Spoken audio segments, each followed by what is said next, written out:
นตัวฟรีเนาะ FLEA ที่มันกัดนะมันสิกัดแล้วมันสิคันแห้งๆได้ตัวนี้มัน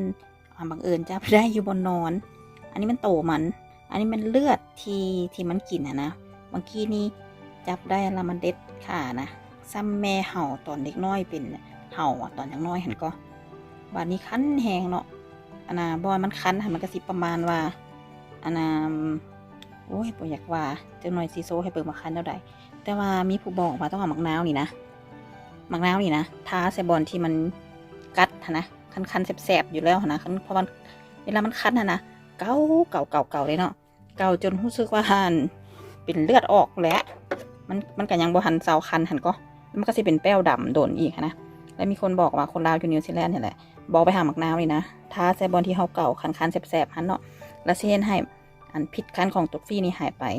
มื้อนี้ก็เลยสิลองเบิ่งว่ามันสิเป็นไปได้บ่เนาะนี่ตัวฟรีเป็นจังซี่นี่แหละตัวมันเป็นจังซี่แล้วก็ที่แม่นหมักนาวสิลองปาดทาเบิ่งเนาะสิเป็นจังไดโอเคตัวฟรีนี่ FLEA จะมีรูปร่างหน้าตาคือทางในรูปหันเนาะจะบ่มีปีกเป็นลักษณะกาฝากที่กินเลือดของสัตว์เลือดอุ่นเป็นอาหารรวมทั้งเลือดของคนน้ำสำหรับอยู่ในประเทศนิวซีแลนด์นี่แม้จะพบเห็นอยู่น้ำตัวบรรดาตัวแมวตัวหมาต่างๆหันเนาะแอดมินประตุ้ยนี่ปัจจุบันในการเดินทางมาฮอดนิวซีแลนด์เป็นมือที่4เนาะก็ได้ไปหลายบอนหลายทีเติบแล้วก็บ่ฮู้ว่าไปเอาตัวฟรีนี่ติดโตมาตั้งแต่ตอนใดปัจจุบันนี้ก็แม่นถือกัดเป็นที่เรียบร้อยแล้ว7ตุ่มเนาะแล้วก็ถือว่าเป็นรอบที่3ของการมีประสบการณ์ถือตัวฟรีกัดนี้เนาะและจึงถือว่ามีประสบการณ์นี่แม่นรูปตัวอย่างของคนที่ถือตัวฟรีกัดหันเนาะซึ่งมีความหุนแรงแตกต่างกันขึ้นกับเนื้อของคนว่าจะเป็นเนื้อหวานเนื้อส้มที่พวกเขาเอิ้นกันเนาะซึ่งแอดมินปะตุ้ยก็มีประสบการณ์ถือกัดมา2ครั้งในตอนที่เรียนปริญญาโทอยู่โอ๊คแลนด์หันเนาะสำหรับอาการของแต่ละคนก็สิบ่คือกันคือเว้าไปแล้วเนาะบางคนก็ใช้เวลา1-2 มื้อก็เซาคันบางคนก็สิใช้เวลาดนแดประมาณ1-2 อาทิตย์ค่อยเซาคันก็มีเนาะซึ่งบางคนก็ดนกว่าหันอีกเนาะซึ่งอันนี้เป็นกรณีของแอดมินปะตุ้ยซึ่งมันใช้เวลาดนเนาะอาการแดงอาการคันเก่าจนเปื่อยเป็นน้ำหั่นนะมันก็สิมีหลายเนาะส่วนหลายมันอยู่แถวตามคอขาบ่หรือว่าตามขาบอนอ่อนๆหั่นนะส่วนตัวอย่างหัวที่ถือตัวฟรีกัดเนาะมันสิคัน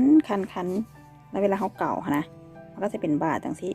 แดงๆขึ้นมาแล้วทั้งกลางเนี่ยจะเป็นหูลักษณะคือเป็นน้ำแต่เวลาคันนะมันจะมีน้ำใสๆอยู่ทั้งกลางนี่ออกมาแต่เวลาเก่าหั่นนะเก่าซ้ำใดกับสิบ่พอบ่ซาใจนะบ่เซาคันหั่นนะเก่าจนมันเป็นห้อยจะเป็นห้อยเลิ่นพุ่นแหละแล้วต่อไปนะตัวห้อยแดงๆนี่นะมันก็สิเป็นสีดำแล้วก็สิเป็นแป้วเลิกแป้วดนนานเซาเคยเป็นปีๆพุ่นแหละตอนมาเรียนปริญญาโทนิวซีแลนด์เทื่อแล้วนี่อันนี้เป็นตัวอย่างคือกันของอันห้อยที่ถือตัวฟรีกัดมันสิเป็นหูจริงมันถือไฟซองทาไฟพอซองมันสิเห็นเป็นสีแดงตัวนี้อันนี้มันตัวอย่างของก่อนการถือกัดเนาะแล้วเขาก็สิเกาด้วยความเมามันเกาแบบเซาบ่ได้นะแล้วก็สิเป็นแป้งสิ้นนี่แหละวันนี้ก็เลยสิลองเอาหมักนาวเนาะเพื่อนมีเคยบอกว่าเวลาคันๆแสบๆมาสินะให้เอาหมักนาวทาแล้วมันสิเซาเนาะแอดมินประตุ้ยก็เลยสิลองเฮ็ดตามเพื่อนบอกเพิ่นว่าสิเอาหมักนาวทาว่ามันสิเซาบ่เนาะบ่แม่นมีแต่2ตุ่มที่ให้เห็นได้เป็นทั้งมือนี้ที่ถือกัดนะขา2เบื้องมีอยู่7ตุ่มละคันทรมานหลายแล้วสิลองเบิ่งเนาะตัวฟรีนี่นะบางคนก็เอิ้นบักเบสเนาะแล้วจังสิไปซอกหุ้มมาให้เบิ่งแล้วตัวนี้เป็นจังไดเคยเจอตั้งแต่เทื่อแล้วที่มาเรียนปริญญาโทหันเจอ2ยกแต่ละยกเขาสิเซาได้ก็บ่แม่นง่ายเนาะตัวอย่างโอเคเบื้องขวานี่ก็เป็นอีกตัวอย่างหนึ่งของการถือตัวฟรีกัดเนาะอันนี้ซึ่งมันหากเป็นใหม่ยังบ่ทันได้เก่าหลายแล้วมันยังบ่ทันแดงแหงเถื่อกับตัวนี้เนาะเวลามันคันขึ้นมาหั่นน่ะเฮาสิบ่สามารถเซาเก่าได้เก่าจนบ่อนน้ำทางกลางบ่นี้นะมันสิแตกแล้วก็มันก็สิเฮ็ดให้เป็นบาดซ้ำดำดนแล้วก็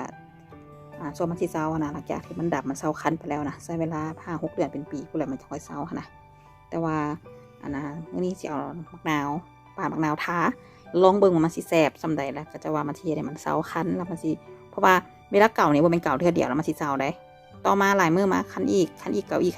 เป็นทิศพุ่นน่ะมันจังเซาคันนะแล้วเฮ็ดให้แป้วนี่นะมันสิมันสิเป็นห้อยแดงหลายแล้วมันสิซ้ำหลายเวลาเป็นแป้วก็นานเซาลองเบิ่งเด้อว่าสิเป็นจังได๋สิลองทาเบิ่งก่อน นี่แม่นตัวอย่างของหอยตัวฟรีกัดเนาะซึ่งกำลังคันแหงแดงๆอย่างสินี่แหละนี่3 บอลขาใกล้ๆกันนี่เนาะมันสิคันแห้งๆแท้ๆนี่ได้เวลาเก่านี่นะนี่ต้องเอาเล็บมือจิกมานี่เพราะว่าเก่าเท่าไหร่มันก็บ่สาใจมันสิคันแบบว่านี่ตัวอย่างคันยางหุนแหงคันก็ตุ่มมดแดงทรายกัดแล้วสำหรับบ่แม่นเมื่อทุกคนได้สิถือตัวฟรีกัดมันขึ้นกับเลือดอีกนี่ตัวเองนี่เป็นคนเลือดหวานเวลาถึกกัดสิทรมานที่สุดแล้วสิเป็นแบบนี้นี่แหละเคยเป็นเปื่อยจนมืดหลังมืดแอวสลายมันสิกัดบนที่มันซีนอ่อนๆนะหลังบ่แอวบ่คอก็เกิดบนทับใส่ถุงเท้าค่ะนะบนที่มันเป็นสายยางยุ่มค่ะนะมันมักไปรีอยู่หันแล้วมันก็สิกัดเนาะนี่ดิอันนี้ตัวอย่างเป็นตัวฟรีตัวเองหู้ดีเพราะว่าเคยเจอมาแล้วเวลาที่ตอนตัวเองเรียนปริญญาโทค่ะนะลูกเนาะไอ้แทนคุณค่ะนะก็สิถึกหมดถึกตัวฟรีนี่แหละกัดแบบนี้แหละจนเปื่อยซึ่งบางคนนะไม่กระทั่งนอนบอลเดียวกันนะกับบอยเมื่อสุกคนที่ถือมันกัดได้เนาะอันนี้เป็นหมักนาวตัวเองสิเฮ็ดตามที่เพื่อนแนะนำค่ะเนาะปลาหมักนาวแล้วหมักนาวนี่ทาเก่าอย่างซี่นี่นะแดงๆที่คันยางแห้งซี่นะเราจะหมักนาวทาก็จะมาทาแล้วมันแสบมันคันเท่าไหร่ให้ทามันเข้าไปแสบรู้สึกว่าแสบแต่ว่ามันรู้สึกถึงมันสาใจเพราะมันคันนี่เนาะนี่ตัวนี้น้ำนี่แดงอย่างซี่นี่แหละแล้วบอลจังสิ้นนี่แหละมันสิแป้วยางใหญ่แป้วดนแป้วนานตัวอย่างของกันถือตัวฟรีกัดแป้วดำยาวนานให้หมักนาวทาก็แนะนำมาจังสั้นซี่ไหนความคันนี่หายไปแสบตอนไหนคันตอนไหนให้ทาตอนนั้นแต่ว่าสำหรับตัวเองนี่ทากันยังภาษาใจต้องเก่าก่อนเก่าเขาจะเป็นห้อยยิกมันไปก่อนแล้วแต่งเก่าต่อแสบความแสบนี่บ่เห็นว่าแต่ว่ารู้สึกซาใจเพราะว่าความคันน่ะมันก็มีหลายคือกันนี่2 ตุ่มนี่ตุ่มที่3เนาะอันนี้ก็เป็นตัวอย่างนี่เป็นบอลไม้ของการถือกัดนี่เนาะหากกันไม้เก่ายางแห้งคือกันตัวนี้บอลนี้ตัวเทิงนี่บอแมนนี่ตัวนี้แมนนี่